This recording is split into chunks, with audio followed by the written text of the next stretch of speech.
dahulu ya, mereka orang-orang dulu itu mencapai sufi, mereka lewat kajian atau lewat riyadhah, Ustaz. Terus keduanya ini, mohon maaf, perkembangan tentang perkembangan ilmu agama sekarang. Ya, kita kan orang-orang Nahdiyin kan arahnya ke tasawuf ya, Ustaz. Tapi kalau lihat perkembangan ilmu agama yang dilakukan oleh orang Nahdiyin sendiri sekarang ini, masalah toleransi ini, saya memandang dari sudut edukasi agak-agak mengkhawatirkan, karena masalah selawat, masalah rebana ini sudah masuk ke gereja.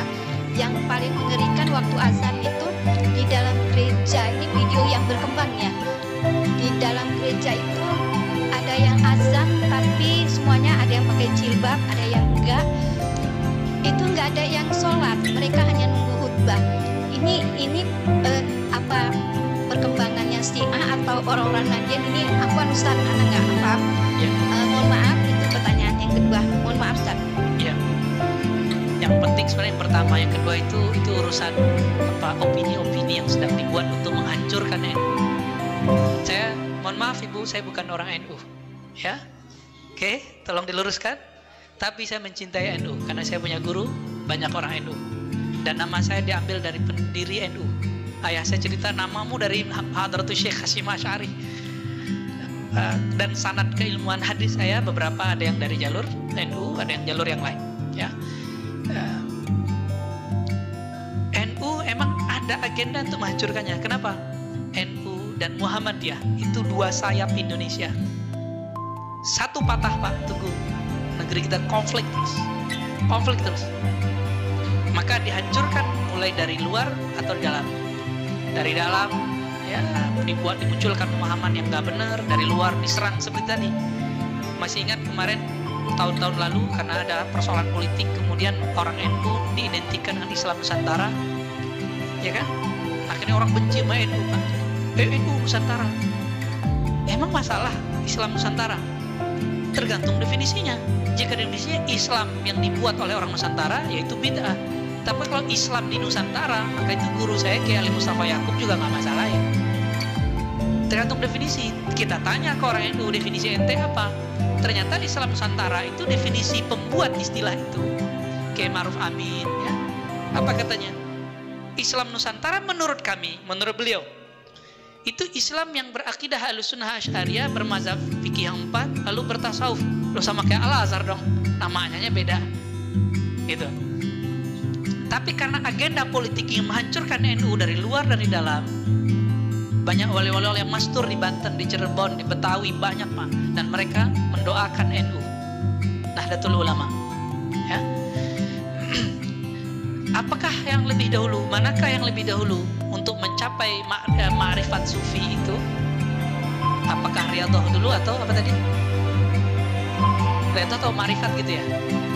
Ya. Kita dibandingkan umat terdahulu umurnya pendek ke panjang? Pendek.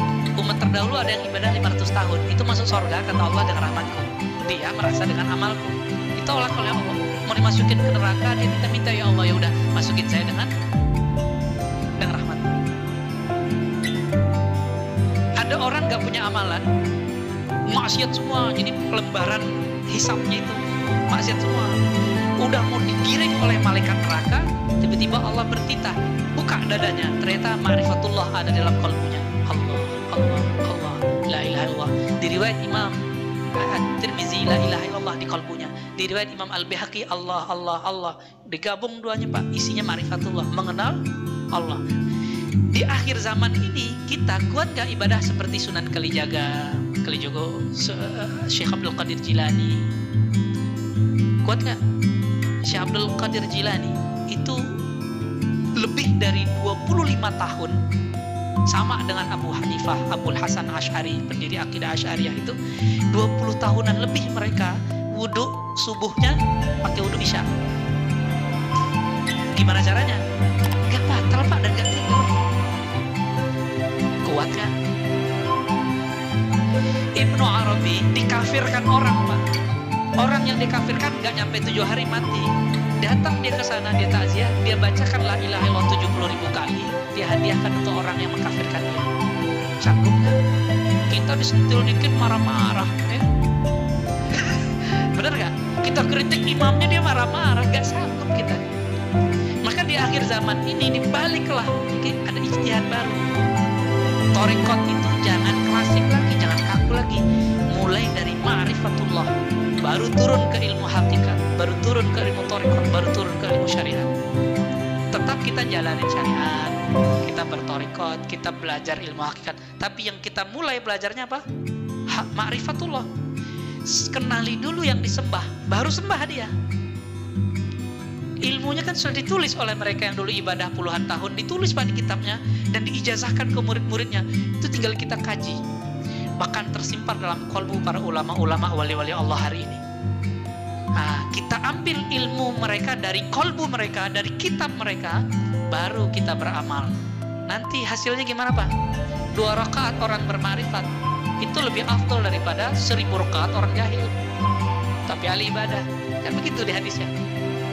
Orang alim sholat, orang alim tidur. Di sini juga ada. Kata beliau, orang arif jika tidur itu lebih afdal daripada orang yang jahil sholat. Ada di sini. Bukan kita melebih-lebihkan. Emang begitu hadisnya, begitulah ulama mengartikannya.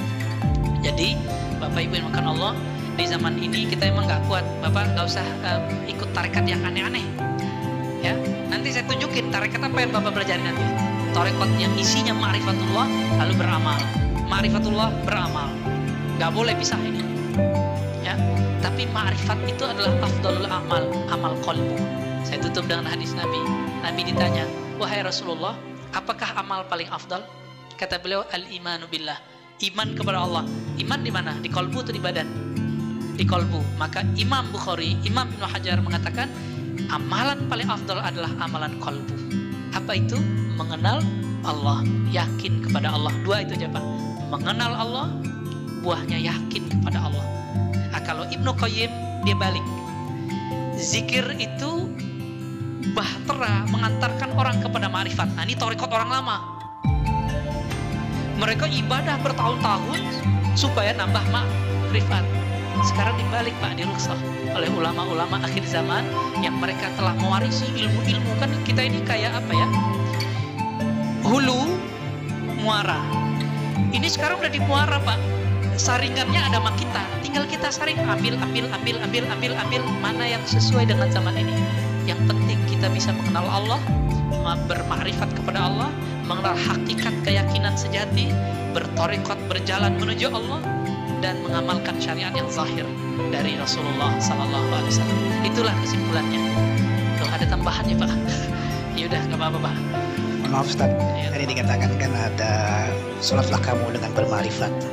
Yang dimaksud dalam bermarifat di dalam sholat ini apakah bacaannya kita harus mengerti atau juga gerakannya ada yang tersirat maupun tersurat? Ini bagaimana Ustaz? Tolong dijelaskan. Terima kasih. Baik. Sholatlah kamu dengan bermarifat, begitu kata orangnya.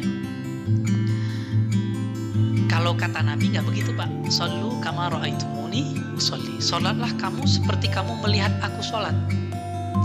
Kata Imam Nawawi, nggak sanggup kamu sholat seperti Nabi sholat. Maka Nabi ngomong, sebatas yang kamu lihat deh gitu. Kita ngeliat Nabi sholat nggak? Enggak, yang kita lihat siapa? Guru kita sholat. Bapak ngeliat fisiknya apa kalbunya? Baru fisiknya, karena belum punya ilmu kalbu. Ya, nah, besok kan mulai trial tuh belajar ilmu zikir sama Ustaz Rusdi. Nah, nanti saya beri juga beberapa. Nah, biar dialah belajar zikirnya, nanti kita tebar dikit-dikit ilmu ma'rifatnya insya Allah. Ilmu ma'rifat itu Pak membuat 4 rakaat terasa 1 rakaat.